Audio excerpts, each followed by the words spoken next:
जय हिंद दोस्तों, सैनिक समाचारों में आपका स्वागत है।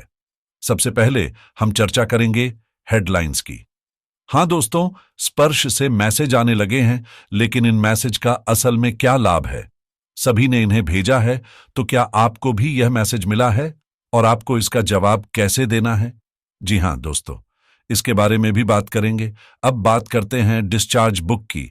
अगर आपका डाटा सही है तो पीपीओ में जो भी गलती है उसे सुधारने के लिए पेंशन मंत्रालय ने नया नियम जारी किया है। हम देखेंगे उस लेटर को, और साथ ही जवानों के लिए माननीय प्रधानमंत्री ने एक नया कदम उठाते हुए एक शानदार सौगात दी है। यानी आपके बच्चों के लिए इसका लाभ जरूर उठाएं। अब मैं बात करूंगा, हाँ जी दोस्तों, कल एक्समैन रैली है और यह कहां कहां हो रही है, साथ ही स्पर्श के प्रोग्राम के बारे में भी चर्चा करूंगा। तो चलिए खबरों की शुरुआत करते हैं। सबसे पहले मैं बात करूंगा, हाँ जी दोस्तों, एक्स सर्विसमैन को ओआरपी का मैसेज भेजने के बारे में। मैसेज में कहा गया, greetings and successful completion of 10 year of ORP. हम भविष्य में भी आपकी सेवा करने के लिए प्रतिबद्ध हैं और हम आपको एक रैंक, एक पेंशन के 10 वर्षों की सफलता पर बधाई देते हैं। हम आपके समृद्धि और कल्याण की कामना करते हैं। हम आपकी समृद्धि और खुशहाली की कामना करते हैं। हाँ जी दोस्तों, ये वही मैसेज है जो 1 रैंक 1 पेंशन सेलिब्रेशन का हिस्सा है। हाँ जी, ये मैसेज सभी को भेजा जा रहा है और लोग हमें स्क्रीनशॉट भेज रहे हैं। एक स्क्रीनशॉट में लिखा था, 3 बजे आ सर, इसका हम क्या करें? हमने कुछ नहीं किया। आप इसे खुशहाल तरीके से लें, क्योंकि अब माननीय रक्षा मंत्री जी से 5 जवानों की मुलाकात होने वाली है, जैसा कि आपने संदर्भ में लेटर देखा होगा। इस मुलाकात में एक हवलदार, एक नायक और 3 सिपाही होंगे, जिनमें ज्यादा ओआरपी बेनिफिट्स होंगे। इसका मतलब है कि सरकार अपने प्रचार प्रसार को आगे बढ़ा रही है। माननीय रक्षा मंत्री से मुलाकात के बाद आप डीएसडब्ल्यू की साइट पर जा सकते हैं, जो मिनिस्ट्री ऑफ डिफेंस से संबंधित है, जहां सेना के अधिकारी अब आखिरी बार बकाला चरण कर रहे हैं। मैं आपको इसका वीडियो भी दिखाऊंगा। तो दोस्तों, आपके पास भी ऐसे मैसेज आएंगे, बिल्कुल। और उन्होंने कहा था कि कल मेरी कर्नल साहब से बात हुई थी, जो पीसीडीए में हैं। उन्होंने कहा कि आप कून ऑपरेट करें, मैं आपको सारी जानकारी दूंगा और ग्रेवियस करने का तरीका भी बताऊंगा। एक अलग वीडियो में आपको यह सब दिखाऊंगा। लेकिन इस मैसेज से घबराने की जरूरत नहीं है। यह एक वेलफेयर मैसेज है, जो कि आपके सामने सबके पास आएगा। लेकिन अब सवाल यह है कि रक्षा मंत्री से 5 जवानों की मुलाकात के बाद क्या निकल कर आता है? क्या 1 रैंक 1 पेंशन की जितनी विसंगतियां सामने आएंगी, या जो जवानों और अधिकारियों के बीच में हो रही समस्याओं को रक्षा मंत्री तक पहुंचाया जाएगा? यह एक महत्वपूर्ण सवाल है। जैसा कि आप कह रहे हैं, इसे एक तरह का ड्रामा भी कहा जा सकता है। क्या वे उन मुद्दों को सामने लाएंगे जो जवानों के लिए बड़ी तकलीफ का कारण बन रहे हैं और जिन्हें अब तक नजरअंदाज किया जा रहा है? इस मुलाकात का परिणाम सिर्फ इसके आधार पर स्पष्ट होगा कि क्या उन मुद्दों पर गंभीरता से ध्यान दिया जाता है, या फिर यह महज एक औपचारिकता बनकर रह जाता है और ना ही इसे गंभीरता से लिया जा रहा है। इसके बारे में बात करते हुए अब बढ़ते हैं दोस्तों अगली खबर की तरफ।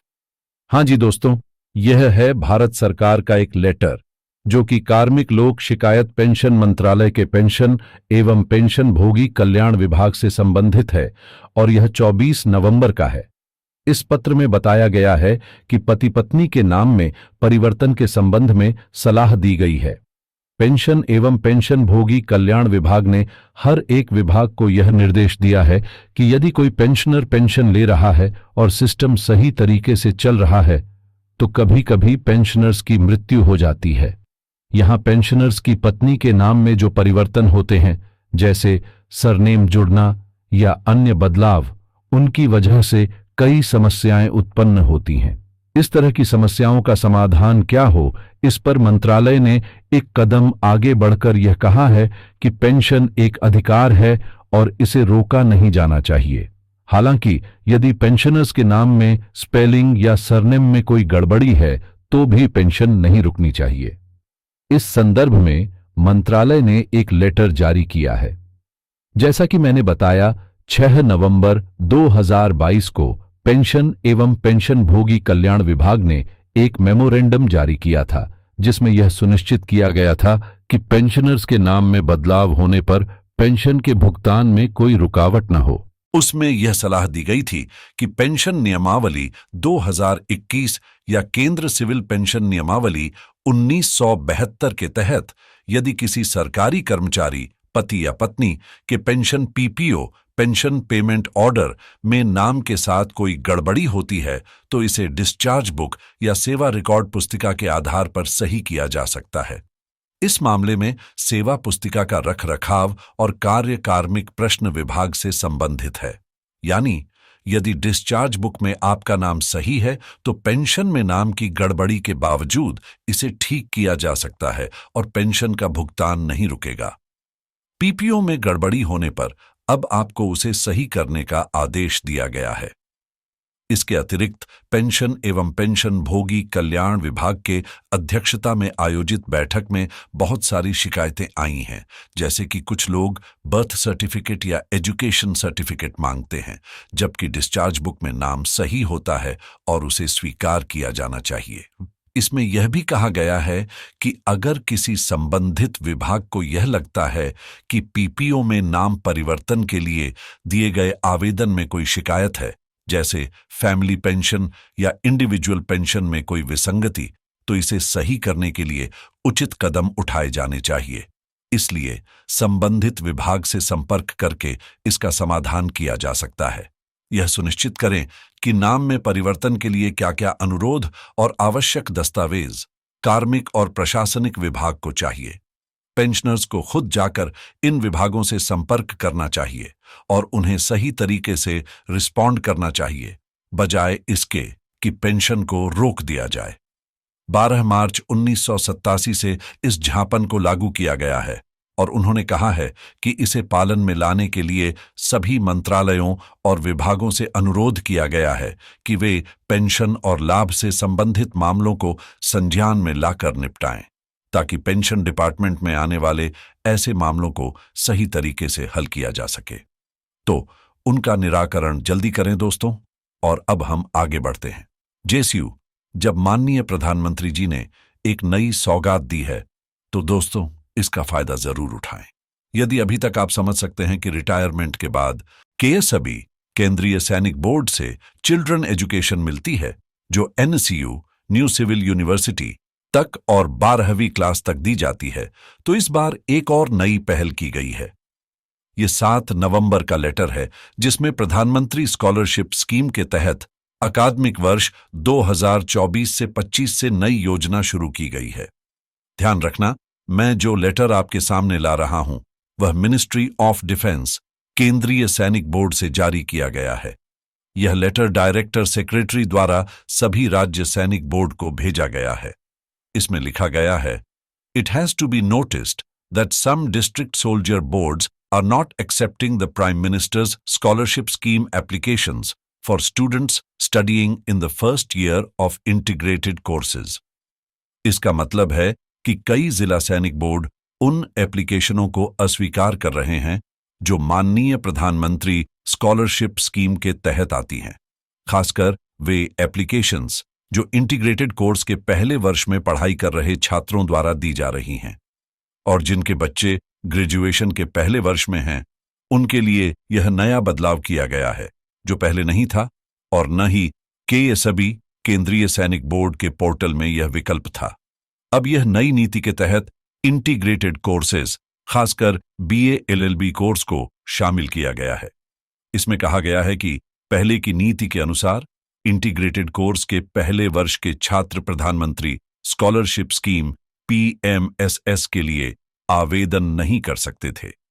अब नई नीति के तहत जो छात्र इंटीग्रेटेड कोर्स कर रहे हैं वे पहले वर्ष से ही प्रधानमंत्री स्कॉलरशिप स्कीम के लिए आवेदन करने के योग्य होंगे, जबकि पहले यह केवल तीसरे वर्ष के छात्रों के लिए था। नई नीति पहले ही केएसबी की वेबसाइट पर अपलोड की जा चुकी है और इसमें यह स्पष्ट किया गया है कि इंटीग्रेटेड कोर्स के छात्र, विशेष रूप से पहले वर्ष के छात्र, अब प्रधानमंत्री स्कॉलरशिप के लिए आवेदन कर सकते हैं। अकादमिक वर्ष 2024 से शुरू होकर यह जानकारी के अनुसार प्रधानमंत्री स्कॉलरशिप स्कीम का लाभ अब पहले वर्ष में पढ़ रहे छात्रों के लिए उपलब्ध है, खासकर वे छात्र जो 10वीं कक्षा 10 के बाद BA LLB, BCom LLB, BSc LLB जैसे इंटीग्रेटेड कोर्स कर रहे हैं। आधिकारिक के सभी वेबसाइट पर यह नीति अपलोड कर दी गई है और इसके तहत integrated BA LLB, BCom plus LLB 5 साल और 4 साल के कोर्स और बाद में BA BEd, BCom BEd, BSc BEd जैसी डिग्रियां भी इस स्कीम के तहत कवर की गई हैं। यदि आपके बच्चे इस अकादमिक वर्ष 2024 से 25 में इनमें से कोई कोर्स कर रहे हैं तो आप इसका फायदा उठा सकते हैं। यदि आपके बच्चे BA MBA, BSc MBA या BCom MBA जैसे कोर्स कर रहे हैं तो उन्हें भी प्रधानमंत्री स्कॉलरशिप मिलेगी और इसका फायदा उठा सकते हैं। इसके लिए उनका रजिस्ट्रेशन आप के सभी केंद्रीय सैनिक बोर्ड की साइट पर करा सकते हैं। यह लेटर आपके पास उपलब्ध है और इसे आप जिला सैनिक बोर्ड के पास भी ले जाकर दिखा सकते हैं।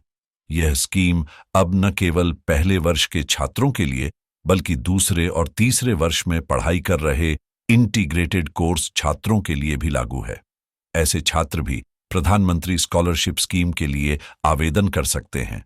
यह नई पहल प्रधानमंत्री स्कॉलरशिप स्कीम के तहत आपको कवर करती है, चाहे आप जवान हों, JCU से जुड़े हों या किसी और प्रकार से इससे संबंधित हों। इस स्कीम का फायदा सभी को मिलेगा और यह एक बड़ा कदम है आगे बढ़ने के लिए। अगली खबर की तरफ बढ़ते हैं दोस्तों। स्पर्श डिजिटल लाइफ सर्टिफिकेट कैंपेन के तहत लाइफ सर्टिफिकेट का काम जारी है और साथ ही एक राज्य स्तरीय एक्स सर्विसमैन रैली भी आयोजित की जा रही है। यह रैली मध्य प्रदेश के रीवा जिले में कृष्णा राज कपूर ऑडिटोरियम स्टेडियम में 14 नवंबर 2024 को आयोजित की जाएगी। इस कार्यक्रम में आपके लिए कई सुविधाएं उपलब्ध होंगी। मेडिकल कैंप लगाए जाएंगे जहां आपकी पेंशन, स्पर्श, ECSS और वेलफेयर संबंधित समस्याओं का समाधान किया जाएगा। इसके अलावा army placement organisation, general recruitment office और आपके रिकॉर्ड ऑफिस के प्रतिनिधि भी उपस्थित रहेंगे। कैंप में चाय और खाना भी उपलब्ध होगा, जिससे रैली में आए सभी एक्स सर्विसमैन को पूरा ध्यान और सुविधा मिल सके। इस रैली में वॉर विडोज को भी बुलाया गया है ताकि उन्हें भी विशेष ध्यान दिया जा सके। इसके साथ ही national digital life certificate campaign 18 से 20 नवंबर तक कानपुर कैंट के एरिया अकाउंट में भी आयोजित किया जाएगा। यहां पर आप अपना लाइफ सर्टिफिकेट अपडेट कर सकते हैं। यह लेटर 11 नवंबर का है और इसमें जानकारी दी गई है कि यह कैंप कानपुर, इटावा और अकबरपुर के ECHS पॉलीक्लिनिक से जुड़ा हुआ है। इस कैंप में भाग लेने के लिए संबंधित क्षेत्र के लोगों को 18 से 20 नवंबर तक अपने नजदीकी स्थल पर जाना होगा। इन कैंपों के बारे में स्थानीय सैनिक कल्याण अधिकारियों से जानकारी प्राप्त की जा सकती है और आपके क्षेत्र के नोटिस बोर्ड पर यह सूचना भी प्रदर्शित की जाएगी। आप इसका लाभ उठा सकते हैं यदि आप इन क्षेत्रों से संबंधित हैं। दोस्तों, आज की खबरों में इतना ही। बने रहिए हमारे साथ। धन्यवाद।